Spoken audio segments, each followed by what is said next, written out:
хотим Жиргальский район, вот эти памятники нашей архитектуры, все-таки внести в список объектов всемирного наследия ЮНЕСКО. Стратегия развития туризма на Северном Кавказе учтет интересы всех субъектов СКФО. Это направление сегодня обсудили на совещании в Магасе. Сделали операцию, все прошло успешно. По следам диалога с народом, обращение в прямой эфир поспособствовало выздоровлению маленькой девочки. Ей сделали операцию.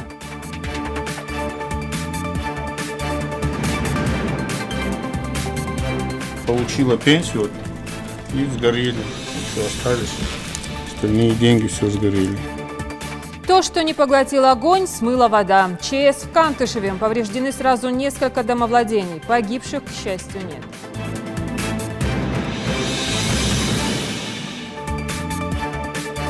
Здесь в ближайшие дни появятся новые лавочки, установят опорные столбы и полностью поменяют освещение. В общем, будет где разгуляться. Расскажем, как реализуется в Малгобеке проект «Единой России» – парки малых городов.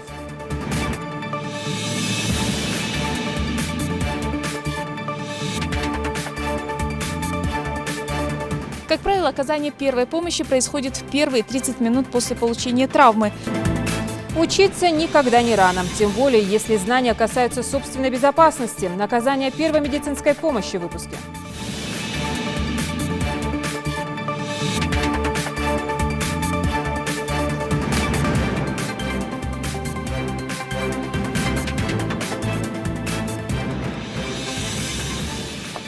Это новости 24. Добрый вечер. Каждый регион имеет свои перспективы, привлекательность и историю. Сегодня в Магасе под председательством главы Ингушетии и заместителя министра страны по делам Северного Кавказа Ольги Рухулаевой прошло совещание, посвященное вопросам разработки стратегии развития туризма на территории Северо-Кавказского федерального округа до 2035 года. Необходимость разработки стратегии развития туризма на территории СКФО была озвучена председателем правительства России Дмитрием Медведевым на заседании правительственной комиссии в Пятигорске, после чего процесс пошел. Что сделано на сегодняшний день, рассказал советник министра Российской Федерации по делам Северного Кавказа Станислав Аристов. Определены приоритетные и перспективные виды туризма. Это горный туризм, который включает в себя горнолыжный и активный. Горнолыжный в зимний сезон, активный летом, лечебно-оздоровительный туризм, культурно-познавательный и пляжный и морской туризм, в том числе круизный, перспективы которого очевидны на побережье Каспийского моря. Мы руководствуемся разработанной уже и принятой стратегией развития туризма на территории Российской Федерации, а также всем действующие государственные программы социально-экономического развития Северо-Кавказского федерального округа. Аристов добавил, что хороший результат в развитии туризма и привлечении интереса туристов приносит образование совместных туристических поездок по субъектам округа. Созданный в Ингушетии туристический тур по регионам СКФО «Чайный экспресс» является тому подтверждением. Как рожденный на территории Республики Ингушетия межрегиональный проект «Чайный экспресс» показывает, что когда субъекты, указывая на свои визитные карточки, каждый показывает уникальность своего туристического потенциала, в целом работают в командной сважине, позволяет сэкономить бюджетные ресурсы субъектов СКФО, а также концентрировать активность, в том числе по линии продвижения и привлечения туристического потока без размыва их по территориям. Потому что, как вы знаете, разницу между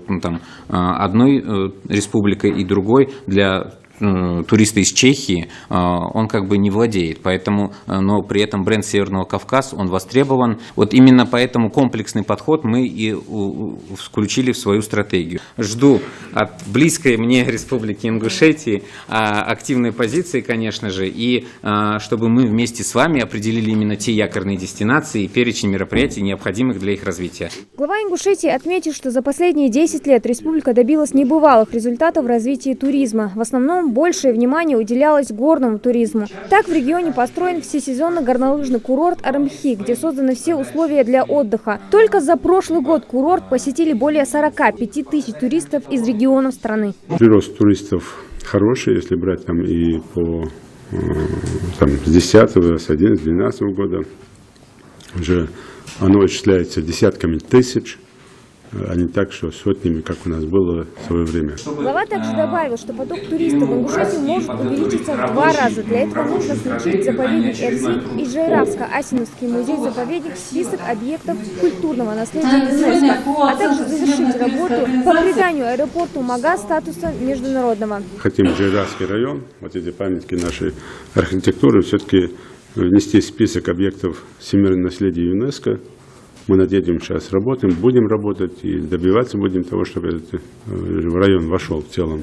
Почему? Потому что это огромный труд наших предков, и нам хочется это все, конечно, сохранить. Одним из таких направлений по развитию туризма, в том числе мы работаем над приданием статуса международного аэропорта Магаз. То есть со всех направлений мы работаем. Мы уже за последние несколько лет на равнинной части Ингушетии восстановили более сотни различных памятников или памятных мест в том числе. Это тоже такие привлекательные вещи. И я думаю, что маршруты с каждым годом будут меняться, и это будет лучше. Юнусбек Евкуров также отметил ряд трудностей, с которыми Ингушетия сталкивается в процессе развития туризма. Глава подчеркнул, что республике нужна финансовая помощь для содержания круглогодичного курорта Арымхи. А построенные на его территории 2 бассейна, по мнению главы, должны стать базой для подготовки сборной страны по плаванию. Мы первые в округе поставили подъемник, сделали горнолыжную трассу, сделали 2 великолепных бассейна, один крытый, один открытый, 25-метровые. Здесь тоже вопрос по бассейнам, один с трамплином в том числе. И одной из таких задач было, мы привлекали туда Федерацию плавания России и представителей Министерства спорта России.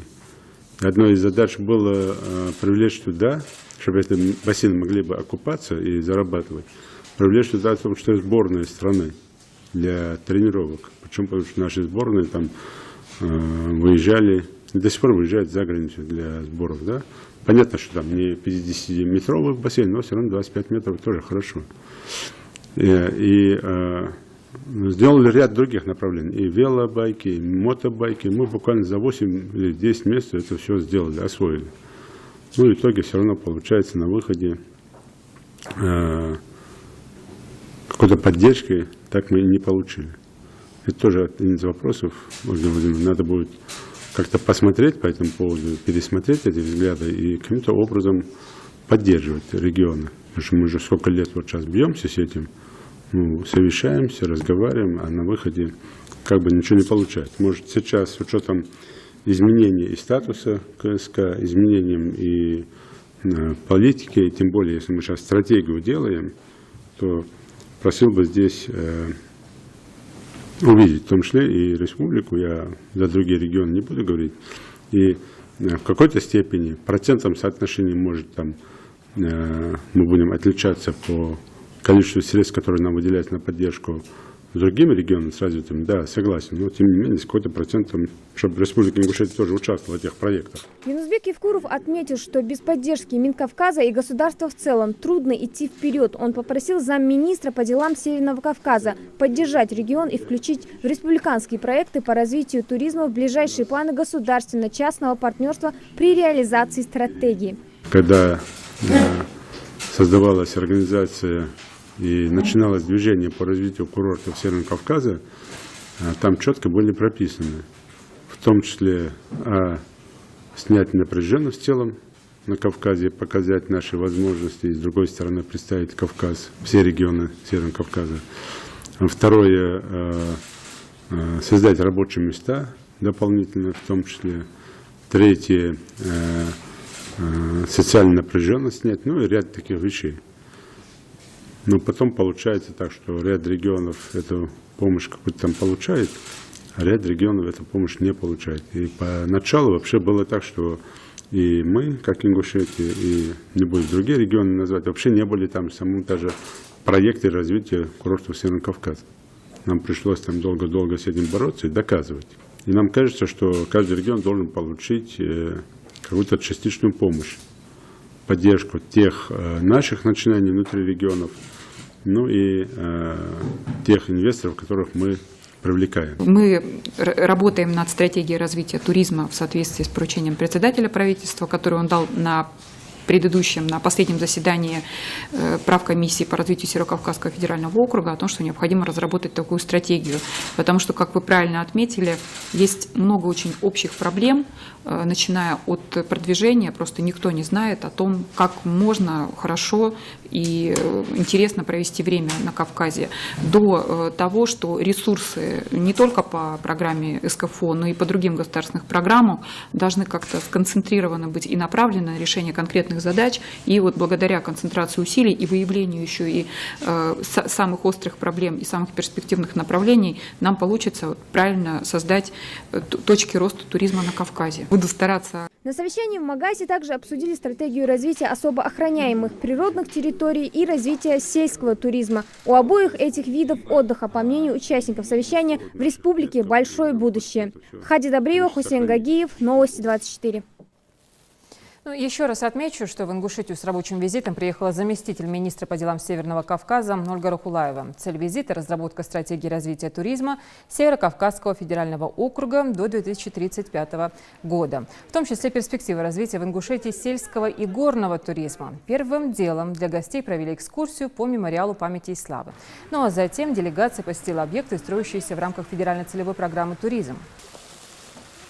Мы в каждом из регионов проводим совещания, смотрим перспективы, точки, такие, на которые надо обратить внимание в каждом из регионов, и обсуждаем какую-то характерную для региона тему развития. Сегодня мы уже посмотрели объекты, которые поддерживаются в рамках ФЦП «Туризм». Это строительство аквапарка, гостиничных комплексов. Стройка идет активно. Насколько мы видим, все в соответствии с графиком, это очень хорошо. Такие даже неожиданные и, наверное, уникальные объекты для Северного Кавказа в целом — это аквапарк. Хорошо, что в Ингушетии это все создается. Вот сейчас мы посетили мемориал, тоже очень интересный объект, послушали его истории Ингушетии. В Ингушетии с рабочим визитом также побывал первый заместитель главнокомандующего войсками Национальной гвардии России Сергей Меликов. Вместе с главой республики он посетил несколько объектов, в числе которых строящаяся база ОМОНа, расположенная в Карабулаке, где предусмотрены все помещения, необходимые для подразделения. База рассчитана на 94 человека из отдела обеспечения и в целом до 200 сотрудников. Меликов сделал некоторые замечания строителям и контролирующим органам. По ним даны соответствующие поручения. Итоги визита Меликова подвели на протокольной встрече с главой Ингушетии. Руководитель субъекта поблагодарил высокого гостя за визит в республику и за ту поддержку, которая была оказана Сергеем Меликовым в должности полномочного представителя президента в СКФО. Сергей Ильич, приветствую вас в республике. В должности, как вы уже, или на новую должность, как вы уже перешли, вы впервые в республике, поэтому крайний раз вы сюда заходили в этот кабинет шоп-полпредом.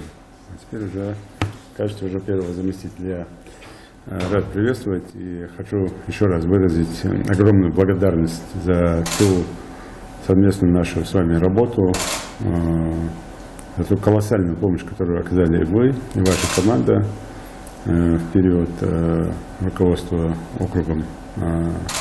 И, конечно, те задачи, которые мы с вами начинали, и вы независимо, какую должность вы занимали, никогда не находитесь в стороне, вы живо интересуетесь, чем мы занимаемся, в том числе и те задачи, которые мы с вами начинали, те объекты, которые мы начинали, тот же перинатальный центр, та же детская больница, и дворец спорта великолепный, и школы, и садики, и те же заводы, предприятия, которые мы с вами посещали, они запущены, они работают, поэтому вам тоже за такие объекты, за такую помощь огромное спасибо. И сегодня вы в республике уже в другом качестве. По линии ведомства Росгвардии у нас вопросов нет, проблем нет. Все идет ровно. Никаких замечаний, нареканий к вашим подчиненным или к нашим подчиненным нет. И здесь я еще раз хочу выразить благодарность и вам, и целому руководству Виктору Васильевичу за то внимание, которое сегодня оказывается в республике, и сотрудникам, работникам, военнослужащим и полка, и в целом военнослужащим Росгвардии, которые сегодня достойно выполняют свой долг на территории республики. В дальнейшем, конечно, готовы всегда быть с вами, помогать, поддерживать, ну и Не сомневаюсь в вашей помощи Помощной Республике. На самом деле очень приятно было проехать по Ингушетии и увидеть то, что сегодня в республике происходит. Я как бы одним глазом смотрю как портрет, одним глазом уже как представитель силовой структуры, но я понимаю, что на сегодняшний день у силовиков будет меньше работы, не в плане того, что мы лениться начнем, но я имею в виду той боевой работы, которая, к сожалению, приводит к потерям, в зависимости от того, насколько социально-экономический комплекс республики развивается. Мы сегодня увидели в Карабулаке новые микрорайоны, увидели сегодня производство, которое развивается вблизи Карабулака, в Карабулакском районе. Значит, по трассе мы сегодня ехали, увидели новые объекты, которые в том числе и предполагают места отдыха или проведения каких-то мероприятий гражданами. Конечно, это радует. Еще несколько лет назад вечером по Ингушетии было ехать страшно, не потому что страшно, а потому что было темно. Сегодня едешь по трассе, по федеральной, по другим дорогам, все подсвечивается, все очень цивилизованно, все красиво. Поэтому я бы хотел в этом отношении самые добрые слова сказать и в ваш адрес, как главы республики, и в адрес всех граждан Республики Ингушетия с наилучшими пожеланиями. Особенно хочется эти пожелания в этом году довести до людей, одновременно с успехами пожелать им добра и благополучия в году, когда республика празднует свою юбилейную дату, 25 лет со дня образования. Юрий Иванович, одновременно хотел бы вам выразить признательность и передать самые добрые слова от главнокомандующего войсками Национальной гвардии Виктора Васильевича Золотова. Он знал, что у нас будет встреча, он знает наши отношения, он тоже очень тепло относится к вам лично и к народу, который вы представляете, поэтому самые добрые пожелания от него я тоже вам должен передать. Мы сегодня стоим на очередном этапе строительства войск Национальной гвардии, основным элементом которых являются территориальные органы. Это решение Верховного Главнокомандующего, оно абсолютно правильно, потому что именно территориальные органы будут находиться при их полном развертывании ближе к людям, к населению, и получать как информацию от населения, так и реализовывать те госуслуги, которые предназначены реализовывать Национальной гвардии. Но главное, конечно, это не госуслуги, а обеспечение безопасности населения. И на этом уровне задача по обеспечению безопасности населения, охраны общественного порядка возложена на наши территориальные органы. Мы сегодня развиваемся благодаря взаимоотношениям добрым практически со всеми главами регионов Российской Федерации. Это развитие идет планово и поступательно. Сегодня мы с вами побывали на базе отряда мобильного особого назначения, и завершение этой базы, наверное, позволит оптимизировать организационно-штатную структуру отряда так, чтобы он действительно являлся гарантом общественной безопасности и основным элементом охраны общественного порядка в Республике Ингушетия. Я вам обещаю, что мы приложим все усилия для того, чтобы эту задачу реализовать в ближайшее время и базу сделать тоже достойной, такой, которая была бы, может быть, даже неким объектом для проведения занятий или сборов с другими структурами, которые выполняют подобные задачи, с нашими структурами Росгвардии. Во-вторых, сегодня мы с вами побывали в полку, определили мероприятия по дальнейшему развертыванию терроргана и совершенствованию его пункта размещения, пункта дислокации. Опять же, хорошо, что вы полностью это понимаете, что от функционирования этого органа будут зависеть мероприятия, связанные с комфортностью проживания на территории наших городов и сел нашего населения. Продолжаем идти по следам программы «Диалог с народом». За период существования этот проект позволил многим жителям республики разобраться с проблемами. Так, семья Бачаловых из Насыркорта просила помощи для своей маленькой дочери Камилы. Ребенок родился с врожденной патологией. Ее перевезли на лечение в Москву, прооперировали, и теперь прогнозы хорошие. Репортаж Жаридат Халухоевой.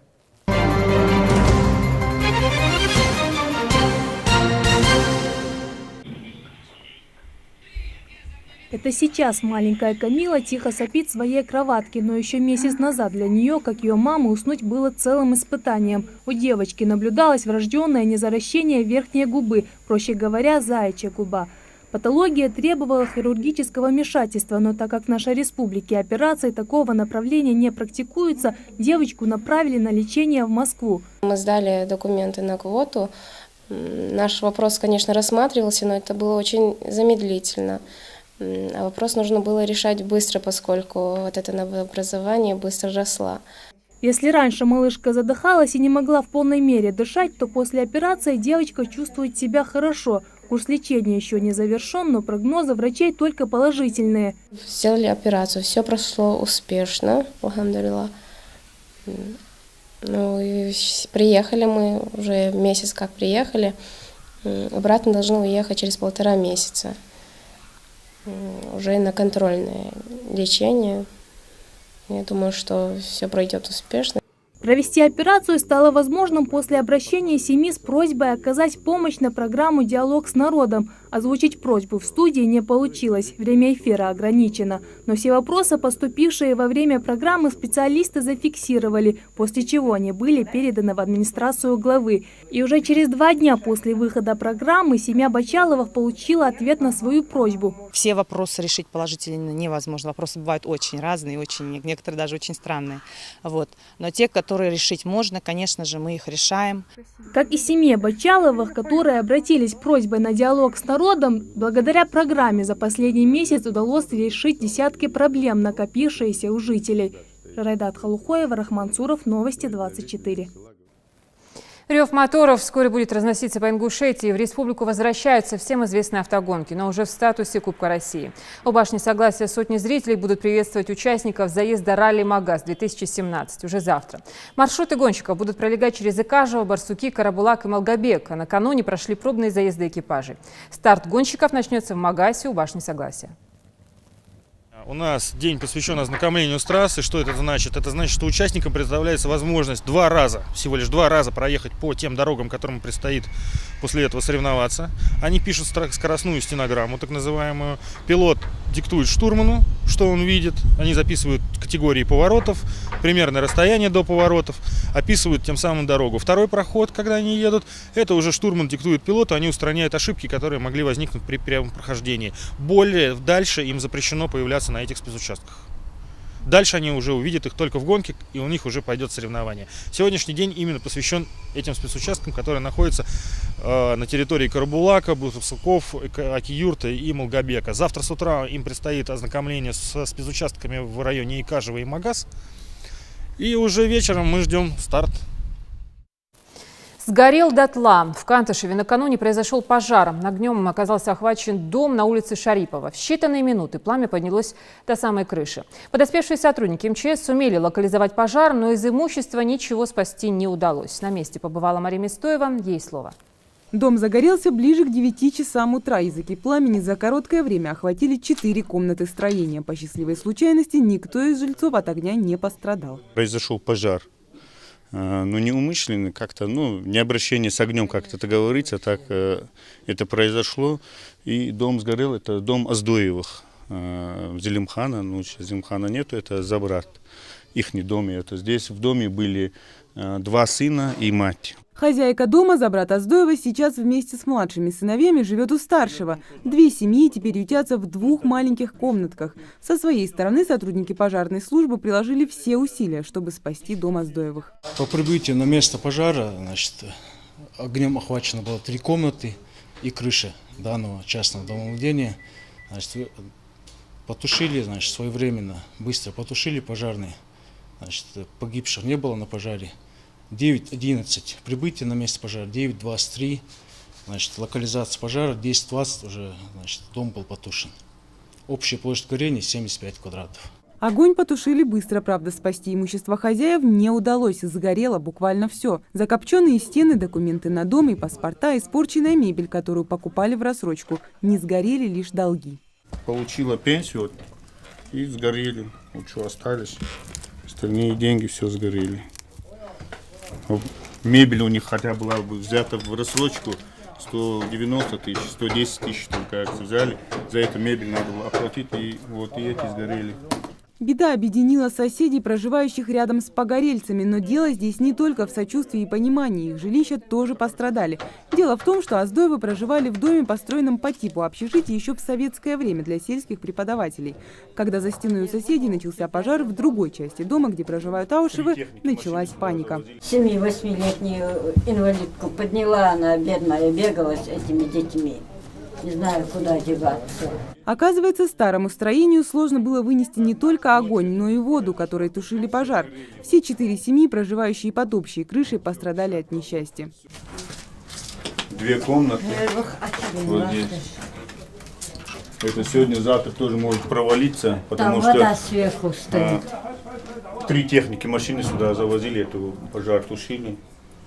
Столько воды, и сегодня-завтра она провалится. Неравнодушные соседи с других домов, из других улиц собрались вместе и сообща пытаются разобрать завалы в доме и хоть как-то восстановить крышу. Администрация сельского поселения внесла свою лепту и привезла 200 листов шифера. Но этим проблемы семей, проживающих по Шарипова 25, не решаются.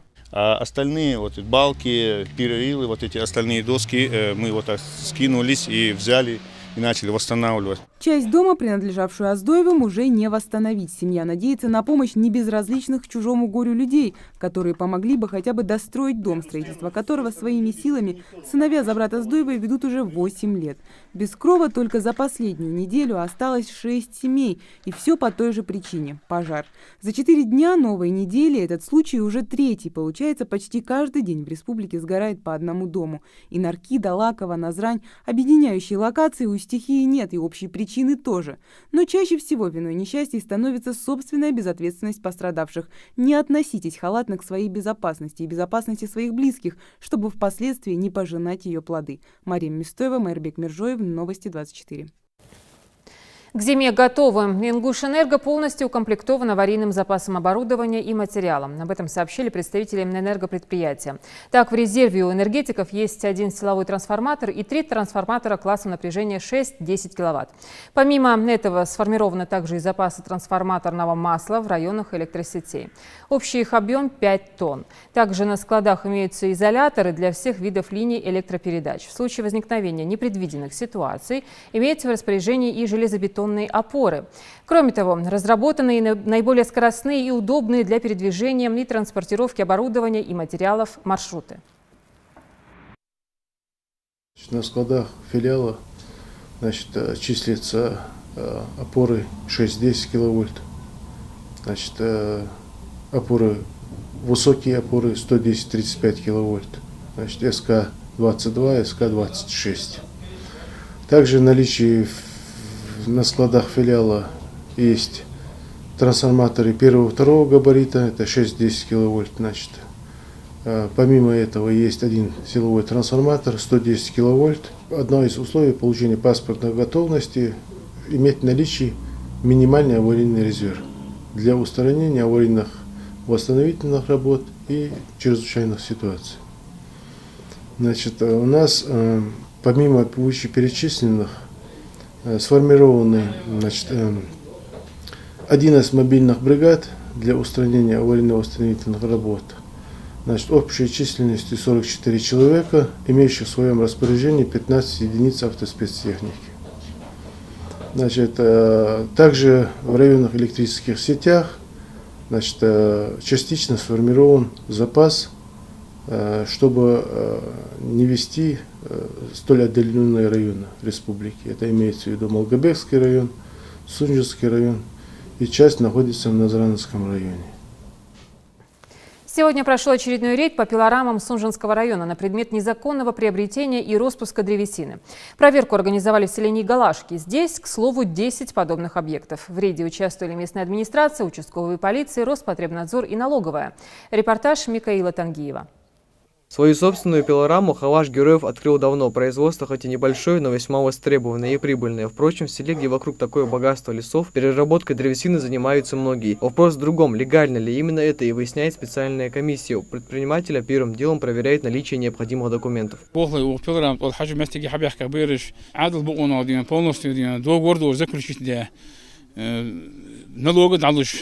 عادل بقونا تحق الحمد لله شديان زكون نيسي بيلرام حموديان ستехник زكون несидиан трактор кяхт должен машин кяхт должен. В том, что предприниматели производства легальные, комиссия убедилась сразу у Хаважа все документы на руках. Проводится ряд мероприятий на предмет приобретения, распуска незаконности древесины. В данном случае мы находимся по улице Мира 7 у героев. Человек, он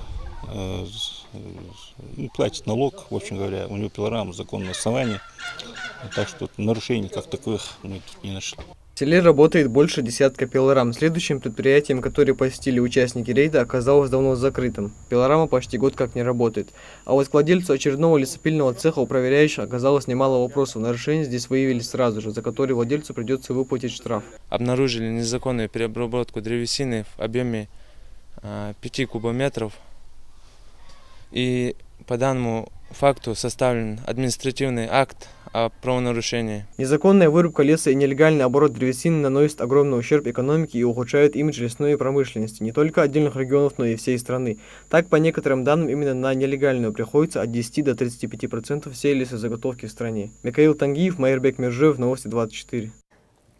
Новые купюры номиналом 200 и 2000 рублей введены в оборот Центробанком России. Глава банка Эльвира Набиуллина, по информации пресс-службы финансового учреждения, подчеркнула, что банкноты будут вводиться в обращение постепенно с 12 октября текущего года и начнут использоваться в том же объеме, что и остальные купюры в декабре этого года. До этого будет настраиваться необходимое оборудование. Напомним, этим летом регулятор утвердил окончательный вариант дизайна новых банкнот. На 200-рублевой купюре с одной стороны изображен памятник затопленным кораблям в Севастополе, с другой вид на древний Херсонес таврический. Ну а на банкноте в 2000 рублей изображены символы Дальнего Востока. Вид на мост, на остров Русский и космодром Восточный. Парки малых городов. Благодаря этому проекту единоросса в Ингушетии увеличивается количество досуговых мест. Зеленые насаждения с ажурными скамейками, витыми тротуарными дорожками. Все, чего требует наша душа. В Малгобеке реконструируют парк имени Серго Орджоникидзе. Работы продвигаются стремительно. В этом убедилась наш корреспондент Рина Цичуева. С самого утра в парке Серго Орджоникидзе не замолкает рабочая техника. Все трудятся во благо любимого города, чтобы и жить стало красивее и удобнее.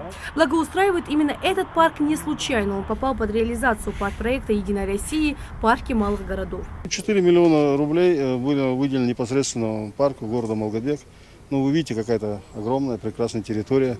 Вообще-то горожане, сегодняшние горожане благодарны тем, кто в свое время заложил. За качественным выполнением всех работ и за ходом благоустройства следит координатор парк-проекта «Парки малых городов». Вот и сегодня рабочая группа «Единой России» приехали лично посмотреть все изменения. Это получается, наверное, последняя в этом году инспекционная такая поездка. Следующие сюжеты и следующие съемки будут уже на открытии парка. Потому что работы здесь уже ведутся, и они уже подходят к концу. До конца года уже будет презентация, так скажем, новых работ, и парк уже, то, что было сделано, мы все это уже так осветим. Уже сегодня в парке заметные изменения. Проложили асфальтное покрытие и тротуарные дорожки. Самый большой парк в СКФО также претендует на звание самого благоустроенного. В рамках реализации проекта «Парки городов» здесь в ближайшие дни появятся новые лавочки, установят опорные столбы и полностью поменяют освещение. Грядущим переменам не могут нарадоваться и жители города. Каждый день через этот парк проходят десятки людей. Красота кому не надо. Всем хочется, чтобы было красиво, и детям, и нам хочется.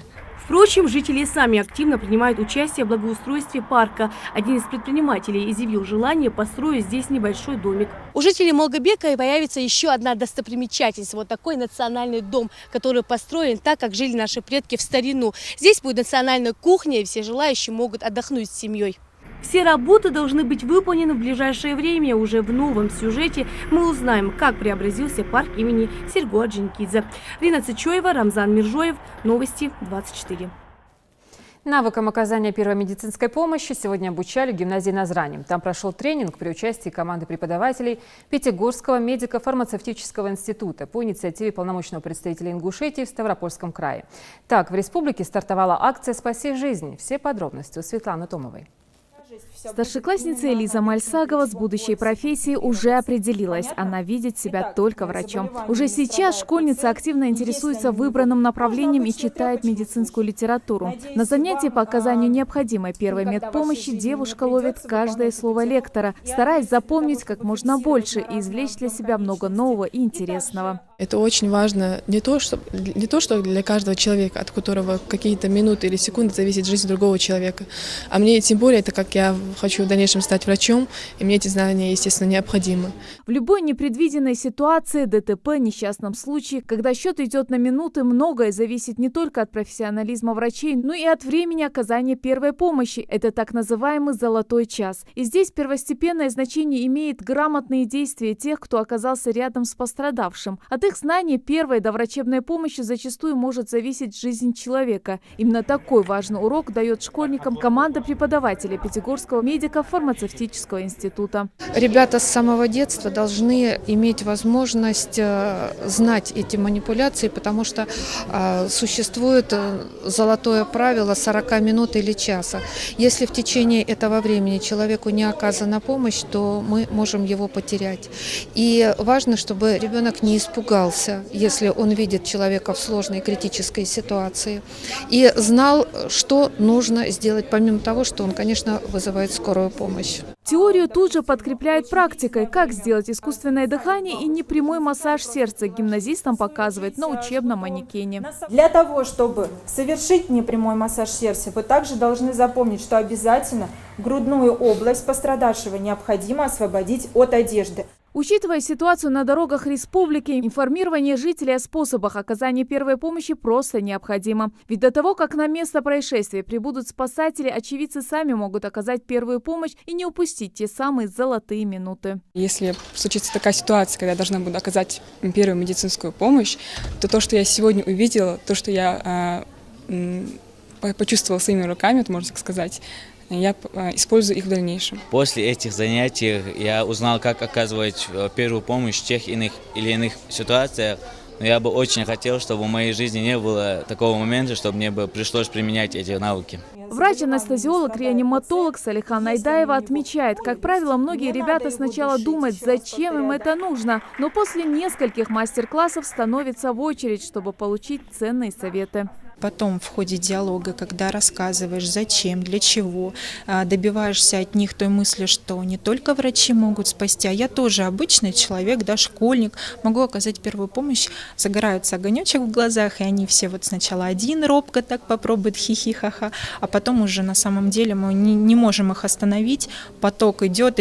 Подобные тренинги очень популярны среди школьников Пятигорска и проводятся регулярно. Теперь такие занятия проводятся и для ингушских ребят, благодаря инициативе полномочного представителя Ингушетии в Ставропольском крае Башира Даурбекова. Я думаю, если внимать достаточно серьезно тому, что здесь проводится и что говорят, то на самом деле именно в нашем регионе, так как очень часто происходят ДТП и разные происшествия, то именно такого рода акции, они просто необходимы, потому что акция сама называется «Спаси жизнь», и этот золотой час, тот момент, когда именно до прибытия кареты скорой помощи человек может действительно, благодаря вот таким акциям, действительно спасти жизнь человека. Организаторы отмечают, при неправильном оказании медпомощи есть вероятность, наоборот, ухудшить состояние больного, потому в своих знаниях не стоит ограничиваться.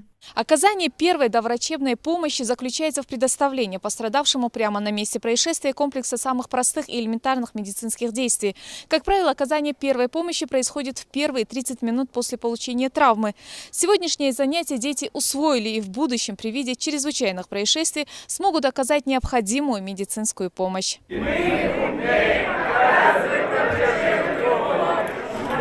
Светлана Томова, Сурхо Кусиев. Новости 24. Юный танцор из Ингушетии Ибрагим Вельхиев покорил судей телепроекта НТВ «Ты супер».